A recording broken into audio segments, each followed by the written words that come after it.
Okay, so this says evaluate. That's our keyword in our instructions here. And when we evaluate, we take an expression that has a lot of different numbers and math operations in it, and we try and turn it into a single number. And when we do this, there's this thing called order of operations that tells us what order we should do our stuff in. Do you guys remember order of operations? Anybody remember that word that starts with a P that tells us what order we're supposed to do stuff in? What is it? PEMDAS. If it's helpful to you, go ahead and write this down the side of your page. PEMDAS. That tells us what order to do stuff in. P stands for... My screen's frozen. I'm so sorry. Thank you. Okay. P stands for parentheses. E is exponents. M. Multiply. D. Divide. And M and D actually go together. We do multiplication and division at the same time. And then A and S. A stands for addition, and S is subtraction. Excellent. So you guys have heard of this before. So when I look at number 1, I see 2 operations going on. I definitely see a plus, and then I see a number right next to a parentheses, which means multiply. Which of those 2 things comes first, the multiply or the addition? Multiply first. So let's multiply these. We're going to multiply -2 times -4. Do you all remember the rule for multiplying with positives and negatives? How's that rule work? Negative times a negative is positive, right? And a positive times positive is positive. So if the signs match, you get a positive answer. If the signs are different, you get a negative answer. These are both negative, so we're going to get a positive answer. And 2 times 4 is 8. Let's just bring down the plus 34. We haven't dealt with that yet. Now all we have left is addition, so we'll add those together. 8 plus 34 is 42, and that gets us our answer there. All right, questions on number 1? You guys are doing awesome. Let's keep it going. Number 2, so I see a couple things going on. First of all, I see a set of parentheses. I do see a division. Anytime you have a fraction, that causes division. We've also got this minus here. But the first thing I'm going to deal with, since this parentheses is not really doing anything, is I'm going to deal with the fact that I have 2 negatives right next to each other. What happens when you have 2 negatives? A double negative turns into a positive. So this is really going to just turn into a positive 9. And now I have to decide, what do I want to do first, my division or my subtraction? Which comes first, division or subtraction? Division's going to go first. So we'll do the 9 divided by 3 first. It's a positive 9 now. Positive 9 divided by 3 is 3. And then we'll bring down the minus 10.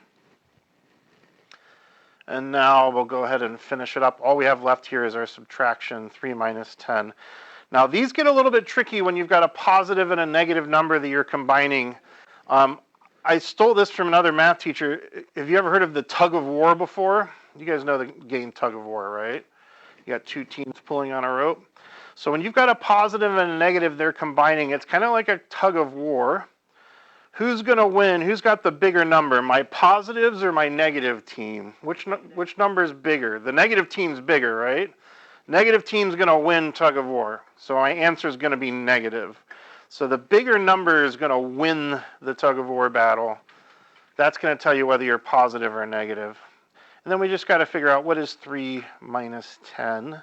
If I go up 3 and down 10, that would be negative 7. All right. How many of you have seen absolute values before? Have you guys ever run into those absolute values? Absolute values have a kind of a formal definition, but there's a simpler definition that we'll talk about here in a minute. What I need you to know right now is that absolute values are treated like a parenthesis. They are a grouping symbol. So they come whenever we do parentheses. So they should come first, which means now I have more than one thing inside of my absolute value here. So just like if that were a parenthesis, we need to focus and get that down into a single number inside of there. So let's go ahead and do the inside here. This 3 is right up against a parentheses, so that means it's multiplying. 3 times negative 4. Now this time I got one of each, a positive and a negative. When we multiply, we're going to get a negative answer here. So that's negative 12. And it's still inside the absolute value. We haven't done that yet. And we still have a minus in front. What does an absolute value do to a negative number? What does an absolute value do to a negative number? Anybody know? Absolute value will take a negative number and it'll make it positive. So when I do this absolute value of negative 12, it's just going to become a positive 12. Now this negative that was out in front is still going to drop down. But the absolute value took this negative off of the 12. Now it's a positive 12.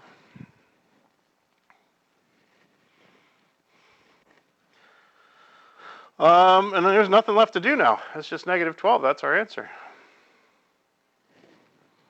Negative 12 is our answer.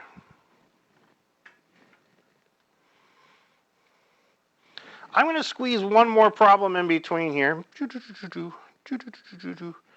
Same thing, but I'm going to make this 4 a positive 4 instead. So same idea, but now it's a positive 4 inside of there. I want to make sure we're good on absolute values here. So just like before, the absolute value is going to stay. We'll multiply that 3 times the 4 together. Now they're both positive this time, so we're going to get a positive 12 in here.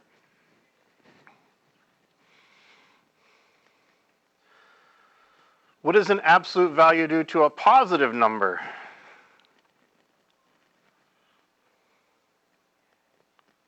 Nothing. Nothing. Keeps it the same. It doesn't care about it, right? Yeah. So the absolute value of 12 is just 12, and again the negative drops down. So this answer would also be negative 12.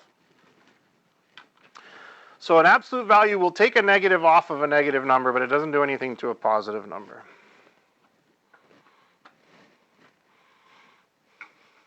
And of course there's a more formal definition. We'll talk about that later in the year. All right, last one we're going to do together. PEMDAS. I see parentheses. We got to do that first. So let's take care of this parenthesis. Can we turn that into a single number? Negative 6. You guys agree? If I go down 4 and then down another 2, I'm altogether down 6. I agree. Negative 6. And then, do you guys know what an exponent of 2 tells us to do with that negative 6? Multiply it by what? 6. By, yeah, kind of. By another negative 6. Yeah, multiply it by itself. So when you see an exponent, that means we take this negative 6 and multiply it by itself, however many times you see here. So we're only going to have 2 copies of it. Negative 6 times negative 6. I'm going to put a little thought bubble here. That is negative 6 times negative 6. That's what that's telling us to do. 2 copies of it multiplied together. And what is negative 6 times negative 6? 36. Positive 36. And that would be our final answer. All right, so just a quick reminder of order of operations. Can I see really quickly on your thumb meter how you guys are feeling about these 4 problems? Like, I could do this in my sleep, that would be thumbs up. Or I would probably need some help to do some more of these, that would be thumbs down. Or in the middle, like, yeah, I think I could pull these off, but I might have some questions every now and then. I might need a little bit more practice. Can you guys show me where you're feeling right now? Awesome. So I'm seeing mostly in the learning zone. The learning zone is kind of in this region here, and that's where I'm going to try and keep you as much as I can this year. Okay? Because that's where we're going to learn the most. So if you're kind of in that range there, that's great. A couple of you are feeling super confident, and that's great too. Question? Go ahead. All right, we're going to get into our chapter packets now.